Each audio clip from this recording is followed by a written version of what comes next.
Well, good afternoon. How are y'all? I cannot see up here. Y'all, listen, I know that you guys may not know me and much about who I am yet, but I just have to take a moment and say, I am home when I am here. And I didn't even go here. Okay, but I will tell you, I grew up here in Conway. I grew up at Antioch. And so growing up at Antioch, you basically grew up at CBC. And when I first started going to Antioch, we were in the old building. And then we were building a new building. We actually met here at CBC. How long was that? It felt like my whole childhood. But while we were in between buildings, so we actually met here. There's no baptistry, so we did all of our baptisms out at Beaver Fort. Y'all remember that? And there are many people in this room who literally have known me my whole life. And it's so surreal for me to get to be here and stand here. I did chapel probably 10 years ago or more. You remember that? It's been a long time because I can't even remember it. But guys, I was just doing some math in my head, and you know what I just realized? I really do. I think I'm your age. And then I realized many of you were not born when I was in college. And that just hit real hard because I feel like I'm 18. Y'all think I'm 18, right? Yeah. But I just needed to take a moment and acknowledge that this place is special. Now, I said I didn't go here, but everyone in my life thought I went here. I was even on the recruitment brochure. I was on CBC. You ready for this? Didn't go here, but I was on CBC's very first soccer team. Because the first year CBC had a soccer team, they couldn't play in like the school division or whatever, so they had to just establish a club team. And I remember my club coach, Justin Hawkins, was the coach here, and he called and was like, will you help me get this team started? That's how I ended up on y'all's recruitment brochure. But that was 20 years ago. You don't have that anymore, do you? That should be framed in on your wall. So this is like home to me. When I walked in today, I was like, it still has the same smell. We did VBS here. Like most of my childhood, I remember like the animal crackers and icing. Y'all know what I'm talking about? That's at every VBS, and we would meet out there. And so, man, I just want you guys to know my whole life, for 30-something years, you've been prayed for. I want you to know that. Like growing up at Antioch, I was on staff at Antioch, so I've been in the BMA circles. I have never seen a group in a campus so prayed for and poured over as I have my entire life. And so it's super cool to get to stand here and be with you guys yet again. So I am Jordan. Currently, I work for Connected Foster Care and Adoptions. It's through the Arkansas Baptist Children and Family Ministries. We are a statewide foster adoption agency. I also go around the state and I speak to schools, hospitals, agencies, wherever, really just on behalf of kids from hard places and helping people understand what's going on in the brain of these kids, how trauma affects the brain, but how we can rightfully just provide classrooms, provide places, provide homes that will bring healing, emotional, physical, spiritual healing to these kids. And so I'm also a homeschool mom, but I'm the cool kind, you know what I'm saying? I didn't mean to become a homeschool mom. I am also a public school teacher.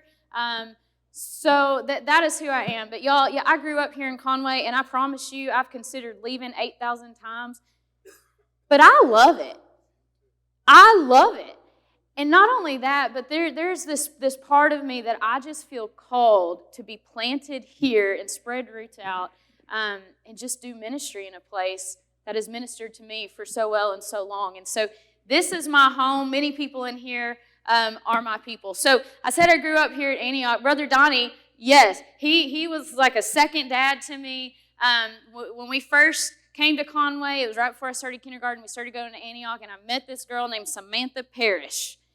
And you could not have imagined two more opposite humans in the whole world. But we were very, very best friends throughout our childhood. And so everyone knew Brother Donnie as Brother Donnie, but I knew him as Sam's dad, who sat in the living room eating those red-hot atomic bombs, screaming at the LSU Tigers on the TV.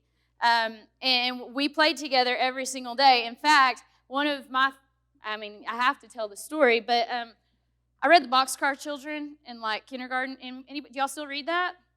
Yeah, thank you. Okay, everybody go read that. But I read The Boxcar Children, and I learned the concept of orphans really from that. And I remember that blowing my mind, so much so that one day Sam and I were playing in her backyard, and we were playing orphans. I know it's weird, okay? But we were playing orphans because I couldn't fathom it, and I was so blown away by it that I was like, hey, let's play orphans, because I really just needed to embrace that and understand it. So we were playing orphans in her backyard. I got attacked by a bear. Now, if you saw Sam and I, we were opposite in everything, including size, okay? You see me. So I got attacked by a bear. Well, Sam was my orphan friend, and she was supposed to pick me up and carry me to the hospital. So the hospital was her deck in the backyard. So she picked me up in the back of her backyard, carried me to the hospital. But like any good story, on the way to the hospital, as she's carrying me, a blizzard came. So I covered her eyes as we were running to the deck. Again, she's carrying me. The blizzard came. And if you knew Sam at all, she was very clumsy. And the blizzard caused her to trip with me in her arms onto a root in the backyard. So I go down first. Sam comes down on top of me, and I hear crack. And I looked up at her, and I just said, she's laughing her tail off, right, at this point, about to pee her pants. And I said, Samantha, I just broke my arm. And she's like, whatever. I was like, I just broke my arm. She's thinking we're still playing, right? She's like, okay, this is enough. Like, get up. Let's go to the pretend hospital. I was like, no, I need the real hospital. Like, my arm is broken. And so I remember her going in. You were sitting in your living room in that recliner, and she couldn't get him to come outside because he didn't believe her. Because your words earlier, not mine, he said she was quite dramatic and fibbed. We were young, right? And this was in 3rd grade, okay? So he wouldn't get up, and he didn't believe her. Then finally, he's like, okay, let me go check. And sure enough, I'm laying out there in his backyard. And sure enough, I broke my humerus in the 3rd grade at 8 years old. And like everyone joked with me, wasn't very humorous, was it? Okay? So that was kind of my childhood. And I tell you that, my childhood was pretty normal. It was pretty great. We lived in a subdivision. I rode my bike to my best friend's house. We played orphans. I know that part wasn't normal, but we'll get there, okay? But we played. I had best friends. I went to Antioch, and I feel like, especially now, looking back and seeing a lot of people my age, I feel like my church home and my spiritual upbringing was very healthy. And I'm so blessed. And it was good. It was great. I made good choices as I went into middle school and high school, except for, I don't know if you know this, one other time we were in elementary school. This was, I don't know, probably the next year. Their backyard had a fence to like a wooded area, and you climbed that fence, and then there was this old man's house, which the old man ended up being my history teacher in high school. So that was creepy. But all we knew is it was this white house through the woods, this creepy old man. And I remember Sam, she was the bad one, okay? She was always wanting to toe the line, so she wanted to climb the fence. And I was scared, but I loved adventure. So I remember one day we climbed that fence. Do you know this? Okay. One day we actually climbed that fence because we were just going to climb it and then just run around to the entrance of the neighborhood and come back, pretend like we ran away. Any other good kids out there that are like, you just need a little bit of rebellion to feel like you live? So that's all we were going to do. But the problem was when we got over the fence, we didn't know it was like a field of cactus plants. We got what we deserved, right? Now I tell you that to say that's the most rebellious thing I've ever done, was climb the back of Samantha's fence, and I got natural consequences from it, right? And then I went on to use that story all the time. Y'all remember Upward Basketball? So I used to speak at halftime at Upward Basketball, and I would tell that story all the time and use it when I was in high school and college as like, hey, God gives us boundaries for a reason, and when we cross him, get stuck by a cactus. So that just gives you an image of, that's who I was. That's the kid I was. That's the most rebellious thing I did. I love Jesus. And from a young age, I just felt drawn to him, and I just wanted to follow him all the days of my life. And I feel like I had a really, really good childhood, especially now that I study childhoods and I study the effects of that, I'm so thankful and I'm so blessed. But then as I started growing, and I started growing into middle school, and I started getting into high school, I remained that person. And when on my 16th birthday, my youth minister and my associate pastor, they came to me and they said, hey, we want you to lead the devotion. And I was actually pretty quiet back then, and I thought, me speak? But I was kind of starting to feel this call in my heart. I didn't know if it was to ministry, right, or what, but I was like, okay, I'll be obedient. So I spoke, and I still remember it's Daniel 3. And just really what the Lord put on my heart that very first time was that their faith, Shadrach, Meshach, and Abednego, right, their faith was not in what God would do, but what he was able to do. And I remember that just saturating my heart. So it was my 16th birthday, okay? So that was the teenager I was. I don't know what some of y'all were doing at 16, but I was leading devotionals, you know what I'm saying?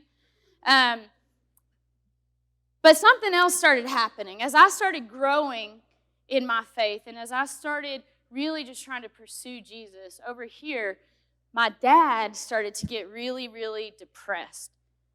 I didn't know why. I was 16, and when you're 16, everything is confusing, right? It's confusing, but you don't know it's confusing because you think you know everything, but you don't know anything, so you're confused without knowing you're confused. Y'all feel that? Yeah. So that's where I was, and so all I knew was he was weird. He just suddenly started acting weird. What I know now is he got very, very, very sick. But you have to understand, this wasn't your typical dad to get sick with depression. Like, this was the same dad that at the time was leading our college ministry at our church, and he played Zacchaeus because he was the shortest man at church. That's where he got it from, right? He played Zacchaeus in our church dramas. He coached all of my soccer teams. He was fun. He was energetic. He was saved. And he was very, very sick. But I didn't know. And I was 16. And so Christmas of my junior year of high school, so this was just a few months after that very first time that I spoke. Just a few months after I really started feeling God calling me maybe to this thing called ministry, right? My dad took his life. And I walked outside and I saw it. And you know, in one moment, your life can freeze, yet spin out of control all at the same time. Y'all know what I'm talking about? And it was like in that one moment, everything froze and everything shattered and everything got turned upside down all at once. You know, what I'm learning now, it's one thing to grow up with a lot of hard. You almost get used to it. You become resilient and learn how to cope. But it's another thing to grow up over here and have it completely ripped out from under you and life completely spin. And that's where I found myself. But here's the deal. Everyone around me broke. My mom broke. My sister broke. My family broke. Money broke, right? Like, everything broke. And I was at a place in my life where I couldn't break. And I can tell by the feeling in this room right now, many of you know exactly what I'm talking about. So I didn't really have any choice at that time, or I didn't think I had any choice, but to just dig in. Because here I was kind of rising in leadership, and I had a lot of people looking at me. I had a lot of my peers looking at me. Well, what's the strong Christian girl going to do now? This is when she breaks, right? I had people at church looking at me. I had my family looking at me. I had all of these people looking at me, and I didn't have anything to do with it. So I just had to ignore it, and I had to dig in, and I had to lead, and I had to, Lord, use it, right? Because that's what the Bible tells us to do. So God just strengthened me and used me, and so I just kind of kept going. But there's a part of my story, and a lot of people know that story, being from Conway, but what people don't know is I went so long and so deep being so unseen. Nobody knew what I was feeling. They knew what I was doing. They saw my performance. They saw my accomplishment. But nobody really saw me, and nobody really knew me. So then I went to college. Again, UCA/CBC, right? And when I was in college, I was on staff at Antioch. When I graduated college, I was on staff at Antioch full time. So I'm just continuing in this trajectory of, and it wasn't fake. Let me say this. I wanted to serve the Lord. I wanted to live out my calling. But I also had all this unseen, right? That was happening at the same time. So I met my husband my senior year of college. And I really thought, okay, so we're about to get married. And you know, growing up in church, everybody says, hey, you're all going to have your season of suffering. You're all going to have your hard things. So I really thought, oh, good, got mine out of the way. That's done. That was my hard season. Now I get married, and everything's going to be great. And he is the best thing that has ever happened to me. Let me just tell you that. And can I just say something? I found him sleeping in the back of our classroom, wearing a Red Hot Chili Pepper shirt. And I thought, there's no way this dude is saved. And later married him. And every man in my life questioned that, okay? But I knew, and I'm so thankful. And God gives good gifts, doesn't He? He gives good gifts when we least expect it. But anyway, this isn't even about him. It's Valentine's Day. Y'all tell him I said that. Okay, so so we get married, and I figure, all right, there's our hard thing. We got pregnant really soon after we got married, and so, again, I'm like, yes, this is our gift. This is our new season, marriage, baby, let my past be gone, yay. Had that baby, and the moment she was born, realized something was drastically different. Had no warning during pregnancy. We had no idea. Our daughter, Morgan, she's 12 now. She was born with a very rare genetic syndrome called Larsen syndrome. So when she was born, all of her bones, joints, and muscles were formed very differently. And for a long time, she was in a neck brace for the first year of her life. If we moved her the wrong way, she could be paralyzed, couldn't feed her. It was trauma. It was so hard, and it was so scary. And I remember there was one moment where standing in the NICU, and I crumbled, and I fell into Marty, and I said, I can't do it again. My heart cannot shatter again. I'm not going to make it. And I kind of had like a nervous breakdown, but then I looked at that baby who was depending on me, and I looked at that husband, and I said, I got to get up. I got to do it. And so what did I do? What I'd always done, I dug in. All right, we're going to use this. We're going to use it. God's going to get all the glory from this. We're going to be the best dang special needs parents there are. We're going to give this kid the world. And all of that was true. I don't know if we're the best parents, but all of that was true, right? We dug in, and we have given her everything that we had. But what was still untrue was that I was still unseen. People saw the opportunities we were giving Morgan. People saw the miracles God was doing in Morgan. People saw her doing these triathlons as she grew up. But people didn't see her mama's heart breaking, and the exhaustion and the desperation and the unseen through all of that. And so when she was born, she started going to Pediatrics Plus, getting a lot of therapy. And if you know anything about youth ministry life, I couldn't live the youth ministry schedule and be the mom I needed to be.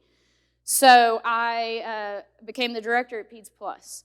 And while I was there, looking back, I have no idea how on earth the Lord, right? Y'all have times like that in your life when you look back, only the Lord sustained. But I was director at Peds Plus. Morgan was there. I was in grad school, getting my master's in education. And I looked around, and I saw 20 of our kids out of 180 in our preschool in foster care. And I just thought, this is not okay. This is not okay. So we opened our home to start fostering during that season. Morgan was 3 when we started taking our first placements. We said no babies because in the foster care world, a lot of people want the babies. So we were willing to take older, but what do you know? We got 4 babies. And that 4th baby needed a home for 3 weeks. So we said yes, no maternity leave, but we can do anything for 3 weeks. 2 years later, that baby was still with us, and we adopted him, and that's our son. And Gavin is 8 now. And so that was our season. But what I just told you were the facts, and a lot of people saw that. They saw this cute baby. They saw the adoption photos. They saw us fostering. What they didn't see was night after night after night, me putting that baby in his crib and going and doing something, getting him back out of his crib and just holding him because I didn't know if I would ever hold him again. Just holding him and praying all night long because I didn't know if that baby would ever feel the love of a parent again, because on a day's notice, he could be gone. That part was really unseen. That part was really hard. But after Gavin got a little bit older, I feel like life finally hit kind of a norm for us, you know. My mom was remarried. My sister was married. Marty's sister was married. My kids had aunts and uncles and cousins and grandparents and all this. And it's funny because I have a picture of Morgan doing a triathlon when she was probably about 6 or 7, and all of our family was there. And I counted 15 people in that picture at her triathlon, and you guys, over the span of 3 years, 11 of those 15 people were gone from our lives. And this was pretty recent. It's just like a hurricane just ripped through our family again. And again, I found myself, well, mom's not okay. Sister's not okay. Sister-in-law's not okay. My in-laws aren't okay. These people aren't okay. My kids have just lost a grandpa, 3 uncles, an aunt, a great uncle. All these people, right? Like, they're not okay. Who has to be okay? Got to be okay. We've got to take care of them. And so there was one significant thing, though, that kind of happened in that time that really... Is this going in and out? Can y'all hear it? We're good? Okay, there was this one significant thing that really happened. And in that moment, I began to just unravel. Have y'all had that moment? Anyone in here know what I'm saying? Like, I talk about grief and trauma kind of like a beach ball. Have y'all heard this analogy? It's like a beach ball. It's like you're living life in a pool, and you've got this beach ball, and it's that hard thing. It's that trauma. It's that weight. It's that grief. And it takes so much emotional energy to keep it down. But you don't want it to pop up. You want to keep it down because it's not fun, and it's hard, and it's painful. And you just want to live your life like everybody else, right? You don't want to be marked as the person with the heavy thing, the person with grief. It's there. It's down. But you get so tired. Day after day after day after day, keeping it down and keeping it surface. And what happened for me was I just hit a point, this was just a few years ago, where it was like that one last thing happened, and that beach ball popped up. And I just couldn't keep it down anymore. And all of a sudden, all of those things going back to when I was 16, the loss, the pain, the aloneness,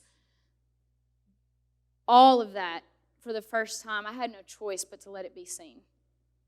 And I remember there were just a few friends, and I remember I had a choice right then, you guys, to finally acknowledge it and tell my story. Not the story that others have told. I could have people who've known me my whole life come tell my story right now. Because when things happen publicly, everybody thinks they know your story, right? But what I'm saying is I had the choice and the opportunity to tell my story, the things that were not seen, the things that I hadn't told anyone else, the things I felt, the questions I had. And I had a choice. And let me just stop right there and say, I did not tell that story publicly. And I sure didn't put it on social media. So when I started to speak my truth and tell my story, I mean that I had a couple of friends, real life friends, right, sitting across from me, looking me in the eye, and I decided in that moment, I'm going to speak my story, and I'm going to speak my truth. And I know that your theme right now is your story. And we know that the Bible is full of telling us, hey, there is power in your testimony, right? Like he moves by the word of your testimony. We know that we're to share that testimony. And I grew up, everybody come share your testimony. But guys, I think sometimes we get it wrong. I think sometimes we're storytelling and we're fact sharing. Because my testimony, I haven't shared with you yet. What I've shared with you is a biography of my life. And I think we miss it when we tell our stories. And I think I missed hearing a lot of people tell their real testimony as a kid, and that's why I thought I couldn't. I think a lot of people told the facts of their lives. And that's the model that I saw. But I never saw adults tell the real truth of their pain. I never saw adults tell the real truth of their doubts and their questions. And I was terrified to look into the eyes of these friends and actually start to speak it. And it was a risk that I had to take because guess what? They could have judged me. They could have left me. They could have told. But do you know what they did? They received me. And they saw me. And they prayed for me. And then they looked at me and they said, me too.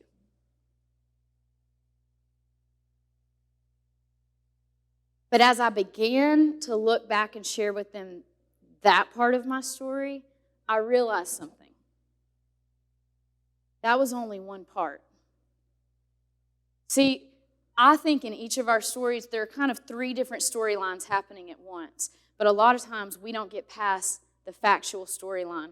See, all of us, our story started in the Garden of Eden. For every single one of us, the story I just shared with you was the story of the moment sin entered the world in the Garden of Eden.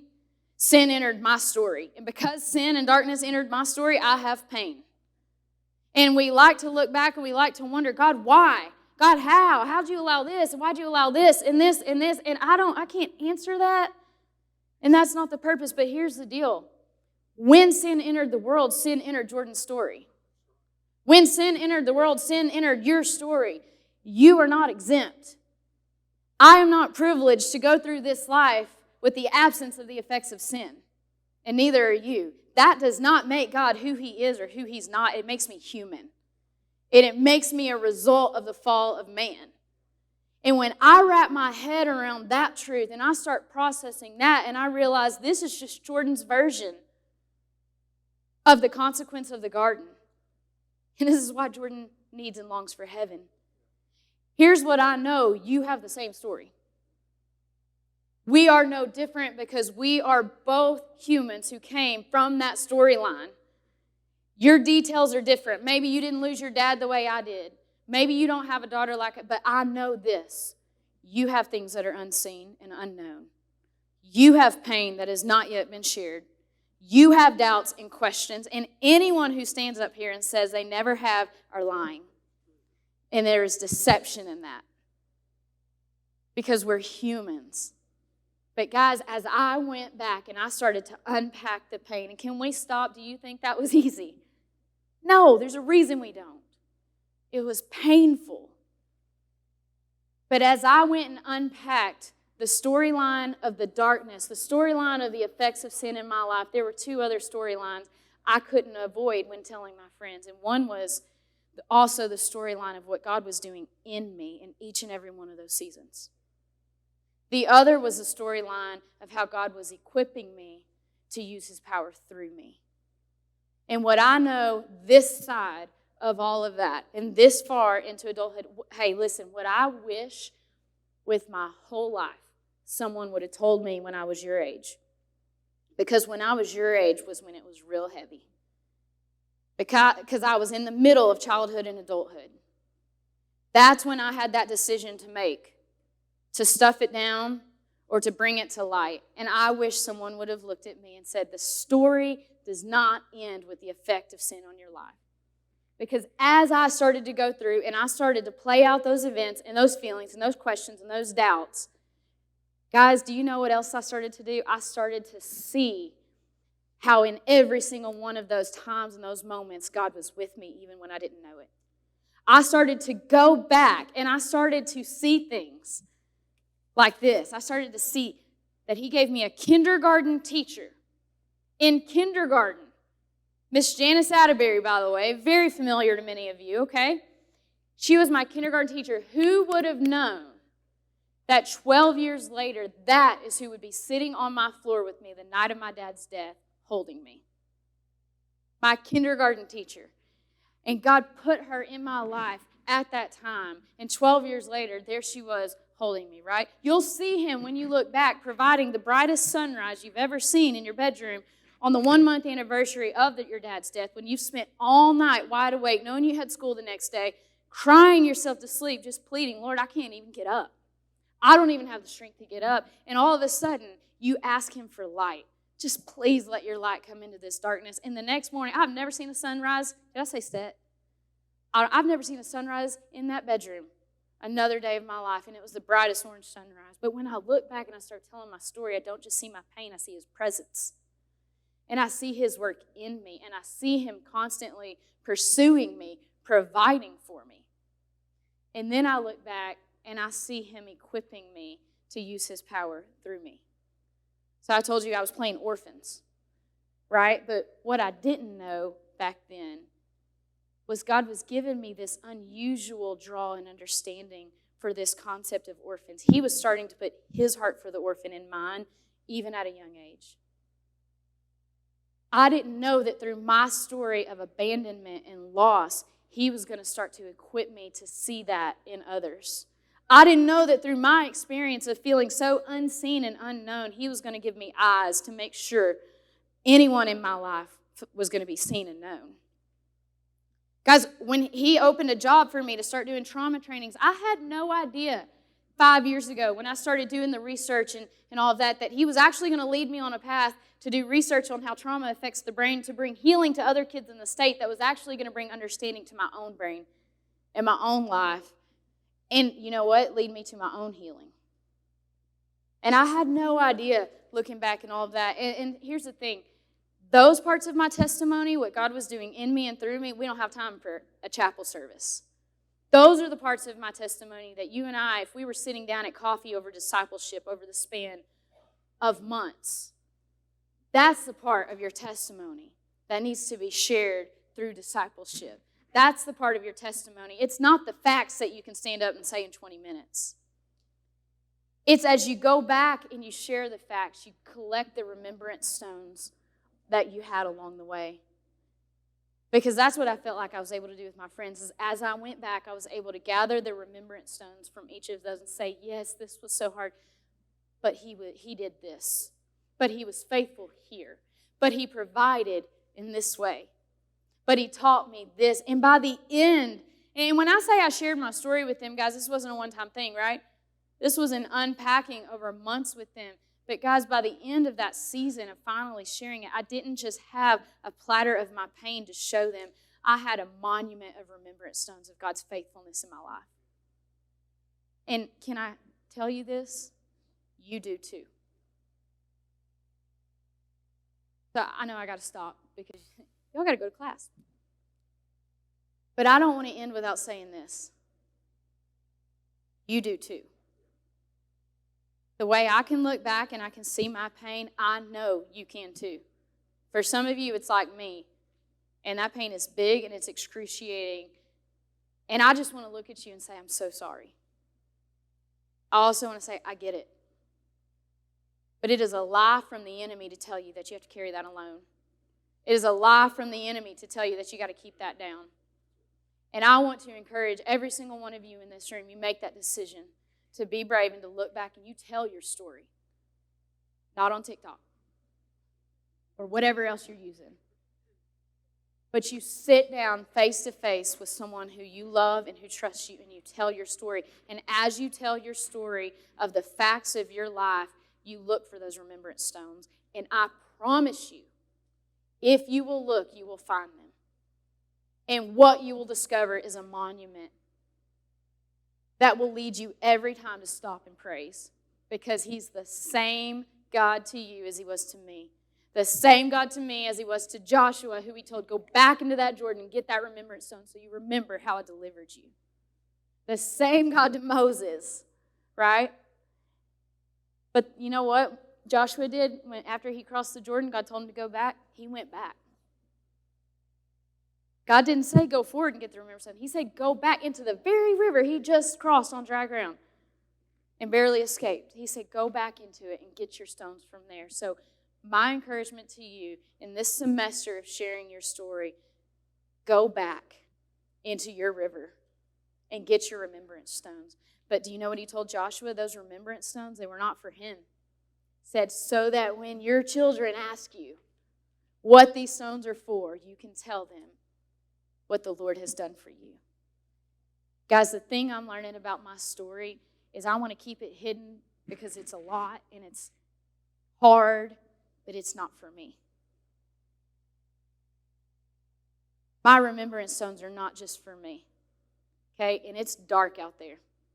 This world is dark. But do you know what? You are the light.